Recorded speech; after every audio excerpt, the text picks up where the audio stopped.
Hello दोस्तों, स्वागत है आप सभी का बहुत प्यारे से सेशन में। As you all know, RBI assistant 2026 की नोटिफिकेशन ऑलरेडी आउट हो चुकी है। बड़े दिनों से ये पूछा जा रहा था ये नोटिफिकेशन आएगी या नहीं आएगी, आएगी या नहीं आएगी। तो फाइनली ये नोटिफिकेशन आ गई है और अच्छी खासी वैकेंसी के साथ आई है। तो आप सबके पास एक बहुत प्यारा अपॉर्चुनिटी है जो आप अवेल कर सकते हो। शुरुआत इस साल की हो चुकी है, अब आपके पास लगातार वैकेंसीज की संभावनाएं हैं। सबसे पहली बात, जो आरबीआई असिस्टेंट का नोटिफिकेशन आ गया है, हम ये भी एक्सपेक्ट करके चल रहे हैं विद इन 2 to 3 मंथ्स आपको एसबीआई की नोटिफिकेशन का भी पता चल जाएगा और उसके एग्जामिनेशन होने की संभावना भी जून जुलाई में है। उसको फॉलो करते हुए अगर हम देखें तो हमारे आईबीपीएस आरआरबी के एग्जाम, आईबीपीएस पीओ और क्लर्क के एग्जामिनेशन होंगे। उसके बाद आईबीपीएस आरआरबी और पीओ के एग्जामिनेशन होंगे, आरआरबी पीओ और आरआरबी क्लर्क के, है ना। अंडरस्टैंडिंग ये कहती है कि अभी से जब हमने शुरुआत करना शुरू किया है तो अब दिसंबर तक, जनवरी तक हमारे पास समय नहीं है और अपने आप को ऑक्यूपाइड रखने का सबसे बेहतरीन तरीका है कि आप अपनी प्रिपरेशन को 1% के लिए भी रुकने ना दें। इसे कैसे तैयार करना है वो अभी से शुरू करना बहुत जरूरी है।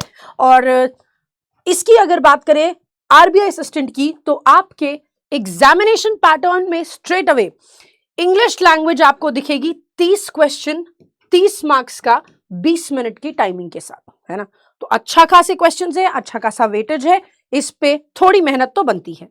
वैसे ही मेंस के में देखेंगे तो 40 क्वेश्चंस है, 40 मार्क्स के 30 मिनट्स में आपको अटेम्प्ट करने हैं। असिस्टेंट लेवल का एग्जामिनेशन है, आई टोटली अग्री। इंटरव्यू नहीं होता है लेकिन लैंग्वेज प्रोफिशिएंसी टेस्ट जरूर होगा, तो एलपीटी के लिए भी आपको तैयार रहना होगा।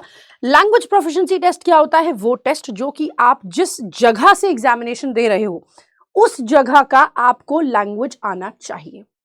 जिस भी पोस्ट के लिए आप फिल कर रहे हो, जिस भी स्टेट के लिए आप फिल कर रहे हो, आपको उस जगह की लोकल लैंग्वेज पता होनी जरूरी है, ठीक है। नाउ गोइंग फॉरवर्ड, इसमें क्या क्या चीजें आती है, क्योंकि आज हम अंग्रेजी की ही बात कर रहे हैं, तो अंग्रेजी में क्या क्या चीजें आती हैं जो हमारे प्रीलिम्स और मेंस में हमें क्वालिफाई कराएंगी। तो देखो, रीडिंग कॉम्प्रिहेंशन का सबसे ज्यादा वेटेज होता है, as you all know. Prelims की बात करो या फिर मेंस की बात करो, दोनों ही जगह पर आपको प्रीलिम्स में अराउंड 1 पैसेज मिलता है और यहां पर आपको 2 पैसेजेस मिलते हैं।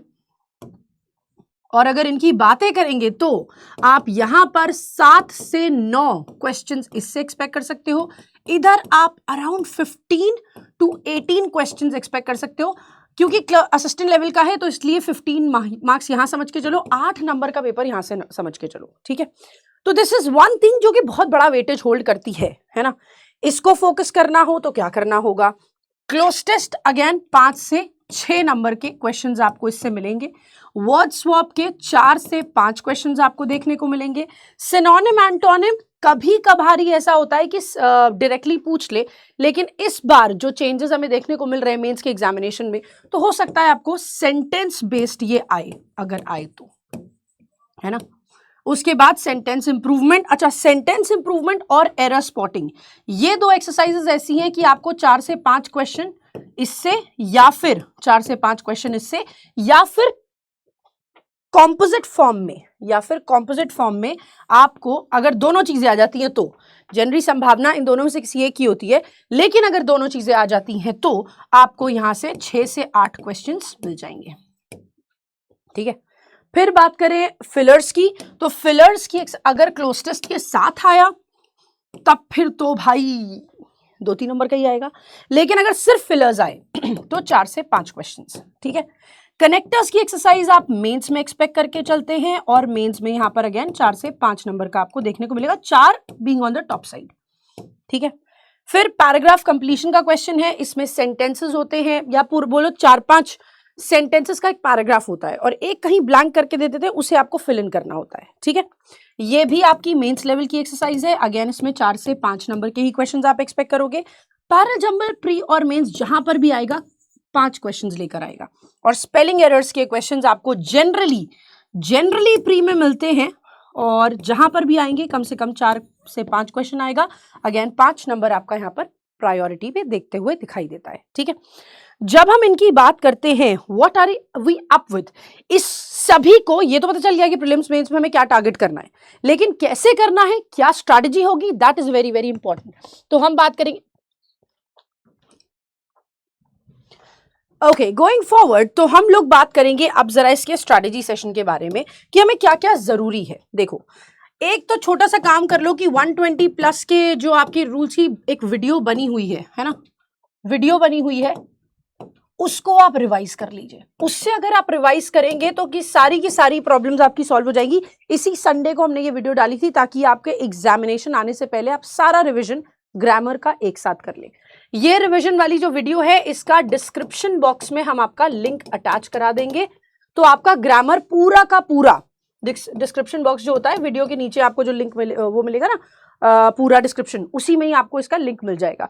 तो आपका पूरा ग्रामर का रिवीजन यहां से हो जाएगा, आपको कोई दिक्कत करने की जरूरत नहीं है। ठीक है, तो जो एरर्स के क्वेश्चन है, इंप्रूवमेंट के क्वेश्चन है, वो सब यहाँ से कंप्लीट हो जाएंगे। ठीक है, उसको फास्ट फॉरवर्ड करके भी सुन सकते हो अगर आपको रिवीजन जल्दी करना है तो। इसमें खास बात यह है कि आपने क्वेश्चंस के थ्रू करे तो आपकी प्रैक्टिस बेहतर हो जाएगी। ठीक है, इसके बाद दूसरी चीज जो है वो है रीडिंग प्लस अंडरस्टैंडिंग। देखो, ये क्यों फोकस करना होता है, क्योंकि एग्जामिनेशन में आप एक तरफ तो पास हो जाते हो, प्रीलिम्स हो जाता है, बट मेंस के लेवल थोड़े मेंस के जो क्वेश्चंस है वो थोड़े लेंदी हो जाते हैं। प्लस जो क्वेश्चंस बनते हैं उन क्वेश्चंस की अंडरस्टैंडिंग कुछ ऐसी होती है कि हमें पढ़कर तुरंत समझ में आना चाहिए, और ये सिर्फ असिस्टेंट लेवल एग्जामिनेशन नहीं, ऑफिसर लेवल एग्जामिनेशन में भी होना चाहिए। तो आपको दिन का कम से कम 30 से 40 मिनट निकालना ही होगा, चाहे जो हो जाए। इसको अपना एकदम गांठ बांध लो कि ये तो करना ही पड़ेगा। ठीक है, 30 से 40 मिनट आपको देने हैं किसमें, एडिटोरियल जो न्यूज़पेपर में एक पेज आता है उसमें से आपको एक आर्टिकल सिलेक्ट करना है। वो आर्टिकल कम से कम 40 लाइन का होता है। हम नहीं कहते आपको पहले दिन 40 लाइन समझ में आनी चाहिए, हम कहते हैं 30 से 40 मिनट का समय इन्वेस्ट करो, which is something very very important, है ना। यस, अगर हम ये नहीं कर रहे हैं तो प्रॉब्लम है।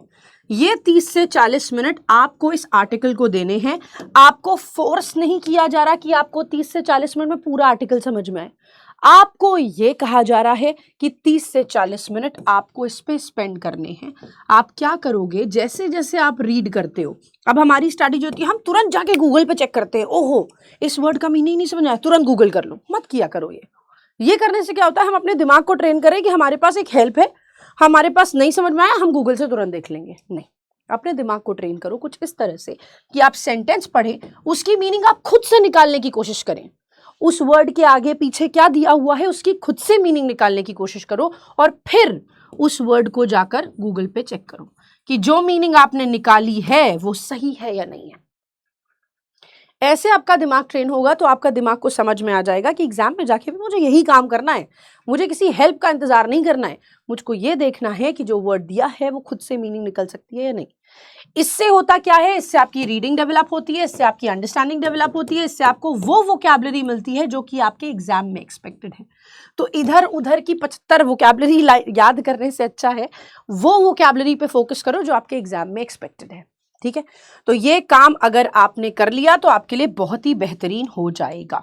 अब देखो, एक चीज है यहाँ पर स्टार्टिंग में, स्टार्ट करने के लिए एक चीज है, आपको समझना पड़ेगा कि आपको मॉक्स देने हैं या नहीं देने हैं, है ना। तो पहले ये टॉप रिवीजन जो हमने आपको बोला है ग्रामर का, ये तो करना ही करना है हर हालत में, चाहे जो हो जाए। ठीक, उसके बाद की अगर हम बात करें, so what are we talking about and what are we referring to, वो बहुत जरूरी चीज है। आइए उसके बारे में भी एक डिस्कशन कर लेते हैं, क्योंकि again that is very very important, है ना। आ जाओ, तो हमारी जो इंपॉर्टेंट डेट्स के हिसाब से अगर बात करी जाए तो आपको पता है 16 फरवरी से एप्लीकेशन डेट शुरू हो चुकी है। आपका प्रीलिम्स का जो एग्जामिनेशन है वो 11 अप्रैल के अराउंड होने वाला है। ठीक है, तो अभी हमारे पास टाइम स्टार्ट करने के लिए एक प्रीलिम्स का टाइम है ना, जो हमें अप्रैल में फोकस करना है। ठीक, अब देखो अभी के लिए आप क्या कर सकते हो, अभी के लिए, क्योंकि ये देखो ये टाइम वो नहीं होता कि हम सब कुछ शुरू से शुरू कर दें, क्योंकि हमारे पास फरवरी आधा जा चुका है, मार्च का पूरा टाइम बचा हुआ है, अप्रैल का 10 दिन बचा है बस, है ना। तो हम अभी से क्या करेंगे, सपोज कर लो ऑल्टरनेट डे मॉक देख लो। ठीक है, ऑल्टरनेट डेज मॉक दे दो एक चीज। ठीक, अभी के लिए ये आपको करना है फर्स्ट 20 डेज। ठीक है, पहले 20 दिन ये काम करोगे, आप मार्च के मिड तक पहुंच जाओगे। ठीक, मार्च के मिड के बाद आपको क्या करना है, डेली मॉक्स देने हैं। अब डेली मॉक्स क्यों देने हैं, क्योंकि एक आपके ऑलमोस्ट कितने दिन बचे होंगे, ऑलमोस्ट आपके कह सकते हो 20 से 25 दिन बचे होंगे, और उस 20 से 25 दिन में आप एक नया मॉक दे रहे होगे और एक प्रीवियस मॉक, ठीक है, एक न्यू मॉक जो आपने नहीं दिया है कभी और एक प्रीवियस मॉक। क्यों ऐसा बोलते हैं, इसका रीजन होता है, प्रीवियस मॉक देने का रीजन होता है ये कि आपने जो गलतियां एक मॉक टेस्ट में कर ली, आपने सोचा सिर्फ एनालिसिस चेक करने से मेरी गलतियां सुधर जाएंगी, ऐसा कभी नहीं होता। आप पहले इस चीज को देखो, उसके बाद इस पे वापस जाओ और तुरंत सॉल्व मत करो, क्योंकि तुरंत तो आपको पता ही है कि आंसर क्या है।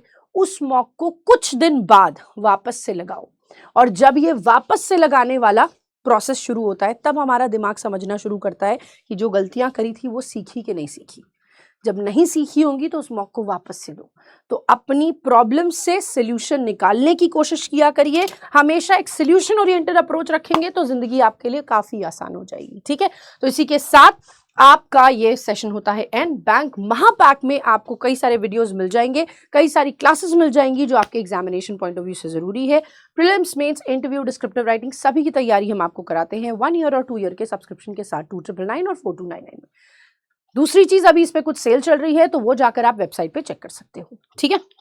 That is it. और इसके अलावा ये हमारा टेलीग्राम चैनल है, यहाँ स्कैन करके भी जा सकते हैं या नाम सर्च करके भी जा सकते हैं, सारी नोटिफिकेशन और पीडीएफ्स आपको यहाँ पर मिल जाती है। That's all from my side guys, thank you so much and all the very best। बिल्कुल अच्छे से तैयारी कर लो, क्योंकि एग्जामिनेशन आने से पहले आप अच्छे से प्रिपेयर्ड होंगे तो कोई चीज ऐसी नहीं होगी जो आपको रोक पाए, ठीक है। Thank you, bye, take care and all the best.